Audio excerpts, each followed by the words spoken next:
you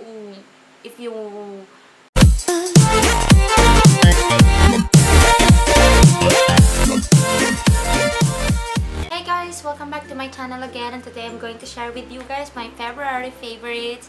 So ayun guys, medyo late na to, kaya lang yun, kailangan ko pa ding i-film kasi maybe you will be interested in knowing my favorites. Announcement pala guys, I will be making the Ask Mia segment here in my channel because some of you guys suggested that I should do one. So ayun, if you have any question regarding anything na kaya ko namang sagutin, maybe you can comment down below with the hashtag AskMia and I will answer them in a separate video. And if you're following me in my Instagram, JoyOfMia, you can also ask me there in my Instagram account. So, yan. So, hopefully, may interesado. So, try lang natin kung may interesadong magtanong. So, yan guys. So, let's start with my favorite. So, what I have here is my newly discovered product from Allue Korea, which is the BB Holic Everyday BB Cream in the shade Light. So, I got this one na dalawa na siya in 24-50 pesos lang siya, and nagagamit ko to mga 4 to 5 times depende sa coverage na gusto ko. Pero gustong gusto ko to kasi nag-glow ako although wala siyang SPF. Maganda siya. Every time that I use this for the past 2 weeks, every time that I use this lahat ng nakakakita, parang may bago kay Mia, or ba't ang ganda mo ngayon? Blooming ka, mga ganun. Kasi sama sa sinasagot ko lang sa kanila, BB cream lang yan, 24-50 pesos. Ganun ako. Kaya tawa sila ng tawa sa akin kasi pinapromote ko tong Allue sa work ko, sa mga kaklase ko, tsaka sa mga friends ko. So, ayun guys, gustong-gusto ko to kasi magandang coverage niya. Light siya, tapos hindi siya nagka-clog sa mga pores ko. So, ayun. The next one is this Allue na naman, the 2-minute whitening miracle active whitening nourishment. So, if you want me to do a review of this product, so thumbs up nyo lang tong video na to or comment down below para makagawa ko ng review and demo on how to use this one. Kasi ginamit ko to once, tapos nakita nila mama ko, ng kapatid ko, tsaka ng girlfriend ng kapatid ko, ayun. Ginamit na rin nila yung ibang products ko na ganito. So, I've been loving this kasi may mga micro-peeling akong nagaganap sa aking pagmumukha ngayon. So, ayun, maganda siyang ginagamit kasi ine-exfoliate niya na maganda. So, tsaka wala siyang micro-beads. So, yun.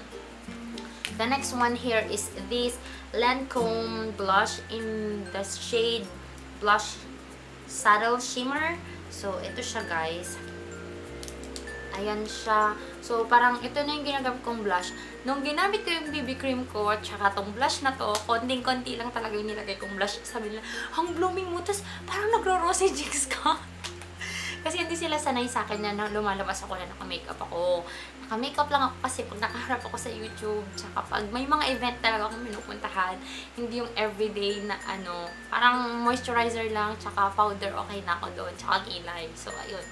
Tataka sila nung nangyayari kasi bigla daw naging blooming ako at rosy cheeks daw ako. Yung pala yung BB cream lang. BB cream lang yan, 24 pesos.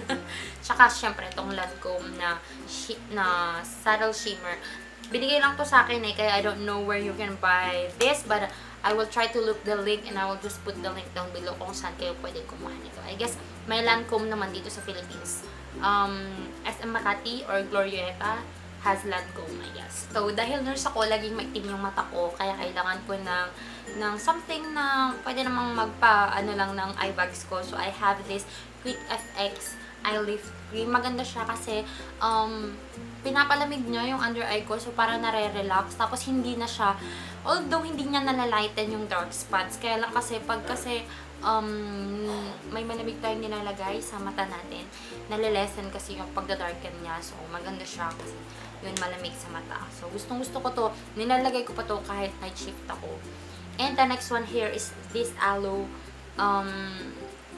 Eye Liner that I got in the shade of Glam Rock. Yung itim siya, tapos meron siyang glitters, kaya ako siya nagustuhan. The next one that I've been loving is, sinabi ko ng favorite ko to noon pa, last year, naging favorite ko pa to, pero continue ko siyang ginagamit, lalo na ngayon, kasi laging nagda-dry yung lips ko. I don't know kung kung bakit nagdadry. Hindi naman ganun kalamig, tsaka ka-ano ngayon ka-windy dito sa lugar namin. Pero yun, nagdadry talaga siya. So, I usually put this before I go to bed, tsaka pag morning, ganyan. Kahit ito na lang, hindi na ako nag-lipstick kasi meron din siyang konting tint. So, maganda na siya on the go na din. So, my hair products is this Hair Fix Keratin Straight with Keratin and Argan Oil that I got from Watsons, na meron siyang spray pump dito na mas gusto ko to kaysa doon sa mga fitress, mga ganyan, kasi nini-spray lang siya tapos nagiging mas shiny tsaka softer yung hair, tsaka sobrang bango niya. Ang bango niya talaga. So, yun. Tsaka mura lang itong alam ko parang 100 lang ata siya ito. This Winter Jelly Bean Body Lotion. If you've seen my Christmas, what I got for Christmas video, I got this from our pediatrician. So, in Aromanis Winter Jelly Bean Body Lotion. Hindi ko alam kung anong brand ito, but yeah, maybe she got this from Watsons. Just check Watsons. I will just put the link down below kung meron man. So, ito, napakabango talaga niya.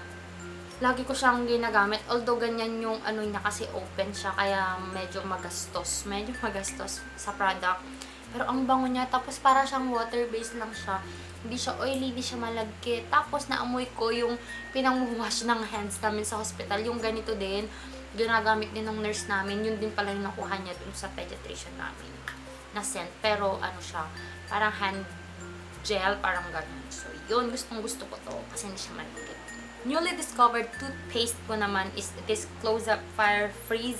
So, sabi ko, naubusan na kasi ako ng toothpaste ko. Tapos, eto yung binili ko. Matry nga, sabi ko. Ang ganda niya, guys, kasi parang yung freshness ng breath mo talaga, naglalast siya ng ilang hours kahit kumain ka na.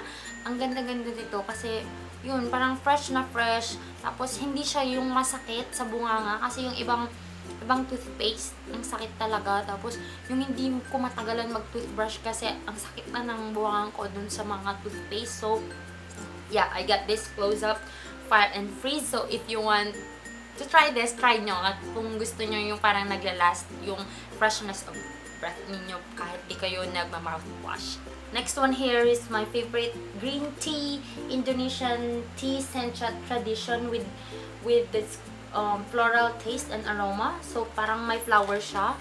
Ito bigay sa akin to ni Mac kasi lagi akong bloated. So, iniinom ko to para yung maganda lang yung ano ko, yung peristalsis, yung paggalaw ng mga ano ko dyan, chan ko dyan, ganun. Tapos gustong-gusto ko to kapag night shift ako. Ito yung iniinom ko instead of the coffee kasi yung coffee parang feeling ko na-dehydrate ako doon, tapos hindi ako makatulog. Tapos ito naman, hindi rin ako nakakatulog kasi ihi ako ng ihi. So, diuretic kasi to. Kaya yung excess na fluids ko, na water ko, madali ko siyang na-flush. Tapos, maganda siya, lalo na pag may UTI ka kasi na-flush mo siya. Uminom ka ng madami kasi hindi siya ma-retain ng ganun katagal sa kidneys mo, yung fluids mo kasi meron kang diuretic na tea. So, ito gustong-gusto ko to. Hindi ako nakatulog pag gabi kasi ihi ako ng ihi pag night shift. So, I suggest you drink the Lipton na ganito kapag morning. Tsaka ito, kaya gustong-gusto ko to maliban sa ibang Lipton kasi meron siyang aroma na ang bango talaga niya, parang umiinom ka ng flower na ano, na ewan ko, basta parang ma-imagine mo parang pink flower yun yung naamoy mo. Another favorite food of mine is the Mexican wrap that you can get from 7-Eleven. So maybe you've noticed na maka 7-Eleven ako kasi doon ko din na-discover yung ano, yung eye white ko. So yun, ng 7-Eleven, meron silang Mexican wrap. So yun yung mga microwave. Ang sarap niya talaga, guys. Meron siyang pipino, meron siyang real beef, tapos may taco siya, parang gano'n, tapos may pizza sauce siya. Ang sarap talaga niya. If you're looking for a good snack na nakakabusog, yun dun sa 7-Eleven yung Mexican wrap, which is 55 pesos lang siya. Yan lang yung monthly favorite ko.